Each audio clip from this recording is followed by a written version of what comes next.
बलांगीर ପାଇଁ खुशी खबर मुख्यमंत्री नवीन पट्टनायक निजे कंटामाजी आसन मैदान को ओह्लैंट आम साथी अच्छा कलिकेश नारायण सिंह सीधा सड़क प्रतिक्रिया ना सर आपको स्वागत करी सर बलांगीर मुख्यमंत्री कंटामाजी प्रार्थी घोषणा होते एक्साइटेड अच्छा केते खुशी लगुच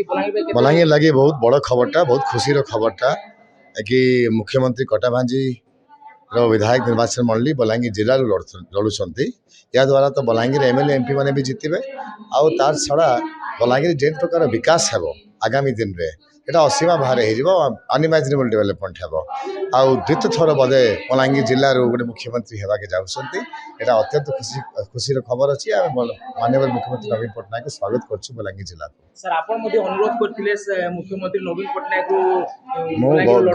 गत थर भी मो अनुरोध करथिली माननीय मुख्यमंत्री नवीन पट्टनायक को साकार रहिछि केते उत्साहित अछंती सर बीजेडी टीम केते एक्साइटेड अछि गत थर भी आम अनुरोध करूँ एथर से आम अनुरोध पालन रक्षा कले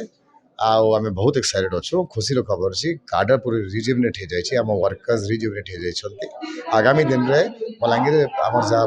रिजल्ट आसो बहुत भल रिजल्ट आसो बीजेडी लगे निश्चित रूपे बलांगीर बीजेडी रे गोटे उत्सव माहौल रही जेहेतु मुख्यमंत्री निजे बलांगीर कंटामांझी प्रतिनिधित्व करेंगे बलांगीर राधाकृष्ण मिश्र रिपोर्टर स्टूडियो।